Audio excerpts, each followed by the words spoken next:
Right now at 6, new details in the shooting death of a Portland convenience store clerk. What we're learning tonight about the young suspects. Plus, taking the term flying high to new heights, how much marijuana was seized by TSA at PDX. And later in sports, a new pro team in town where you'll be able to catch the Portland Cascade.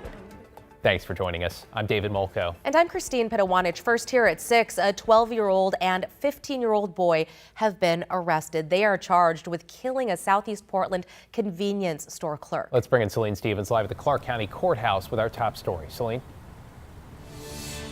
David and Christine, Portland police confirmed that those two boys were arrested in Vancouver on Wednesday, and they're now being held here at the Juvenile Justice Center for murder, as well as numerous other charges, with some related to criminal behavior that happened here in Washington. Wednesday, Portland police, Vancouver police, and Clark County Regional SWAT arrested a 12-year-old and a 15-year-old in Vancouver in connection to the shooting that left Santi Rai dead on December 9th at his job at 3D's Market. I don't know what Santi did to make him mad. All it takes is I don't know what goes through you to just like pick up a gun and shoot someone. Those two boys both facing numerous charges, including murder in the first degree for the 12-year-old and murder in the second degree for the 15-year-old. I saw the police right after it happened come down with all the cars. Come here all the time. It's a family-run business, great people, pillar of the community. The boys had their first court appearance Thursday morning, where they were also charged with additional crimes. Some of those crimes including unlawful possession of a firearm and possession of a stolen firearm and stolen motor vehicle. According to court documents, the two were also involved in a shooting on December 12th in Vancouver, with the 15-year-old appearing to have a gunshot wound to the back of his head, but he was still able to speak. He and the 12-year-old, who was also injured, were found with a stolen car with firearms inside. It was unclear what exactly took place that led up to their injuries. The two were eventually arrested following a search warrant along Northeast 49th Street about a month later. So Clark County's juvenile deputy prosecuting attorney confirmed that both boys are being held without bail. Now, according to the Multnomah County District Attorney's Office, the two boys are going to have to go through the whole process in the Washington court system before they can be extradited to Oregon and then begin the process there. That process could take months. Back to you. Celine Stevens live in Vancouver tonight. Thanks, Celine. To Lincoln County now, where a helicopter crashed this morning in a rural area about 6 miles from Siletz. Pretty incredible pictures of that wreckage here. We've now learned the pilot was not seriously hurt and no structures in the area were damaged. John Adams filed this update from the crash site. We are right next to mile marker 3 on Moonshine Park Road in a very rural part of Lincoln County. Crews have been out here for much of the day on the scene of a helicopter crash. The Lincoln County Sheriff's Office confirmed that the helicopter crashed here earlier this morning. We have seen crews out here since roughly 2:15 when we arrived on scene. We were able to glimpse a tail number on the helicopter. The helicopter is a Bell 206L3 registered to Weyerhaeuser. The company has released a statement saying the pilot is safe and only sustained minor injuries and that it's working with officials to figure out what led up to the crash. We're expecting to hear more information from the Lincoln County Sheriff's Office at some point tonight. In Lincoln County, John Adams, KGW News. In your headlines tonight, federal prosecutors have indicted 20 people, including 15 former college basketball players in connection with a basketball game fixing scandal. According to the indictments, those involved rigged college games in the U.S. and pro basketball games in China. The charges include bribery in sports, wire fraud, and aiding and abetting.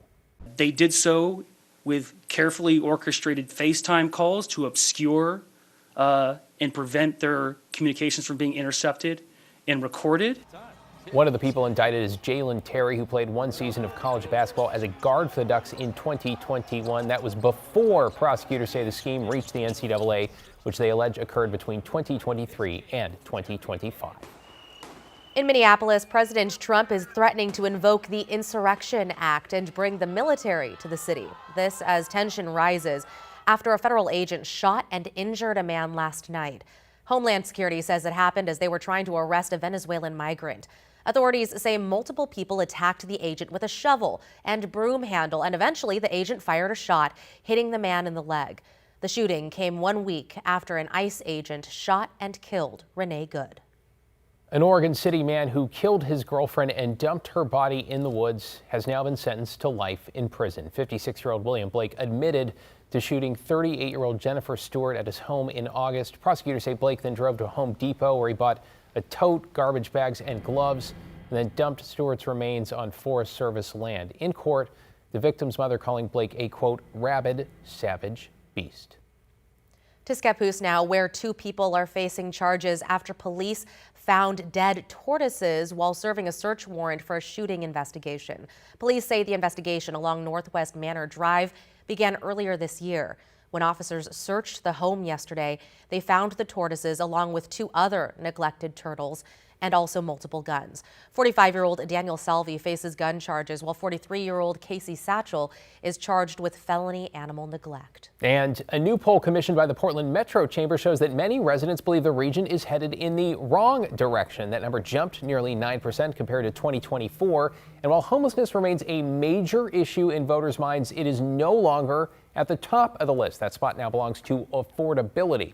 Coming up at 6:30, a closer look at whether Portlanders are feeling any better when it comes to the future, and see the neighborhood seeing a much more positive trend when it comes to public opinion. Developing tonight, Oregon's legislature will have its hands full next month in the short session trying to figure out the future of transportation funding. Tim Gordon is here now with us to explain. Tim, all this uncertainty could have a big trickle-down impact on people. Yeah, you know, and ODOT's got a familiar message here. They say that without more support, services staffing cuts are coming. The Department of Transportation says it has a funding gap of $242 million for the 2025-27 budget cycle. It's less than a previous estimate, of a $350 million shortfall, but the end result is still bleak, according to the agency, with a reduction of more than 1,000 positions. That means reduced services from road maintenance to DMV services.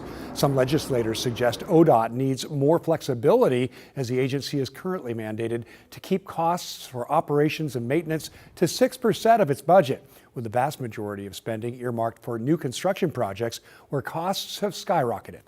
It is the legislature that directed ODOT to spend all this money on capital projects that has now sucked up all the money and pulled it away from operations and maintenance. So I think that that's something that we should continue to look at as you're explaining all of these cost increases and why it's so expensive.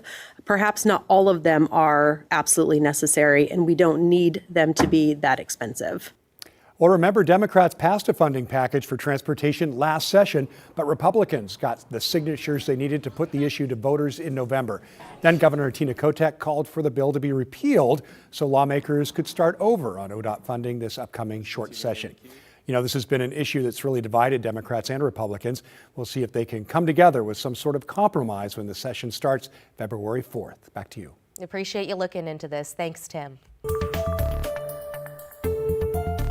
Well, from Oregon's legislature to Washington's ledge, where several sheriffs are pushing back against a new bill. Senate Bill 5974 would add new statewide requirements for sheriffs, including age minimums, years of law enforcement experience, and county-funded background checks. Supporters say it sets consistent standards, but some sheriffs argue this goes too far. For example, if a sheriff's certification is revoked, a new commission could remove the sheriff from office rather than through a recall by voters.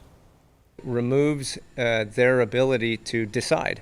It places it on a group of unelected individuals that, in large part, a lot of them are not even law enforcement. There has been so much state overreach, in particular into law enforcement. This is just another extreme measure by the state to have control. Last year, a similar House bill never made it out of committee. Another hearing for this Senate bill is scheduled for next week.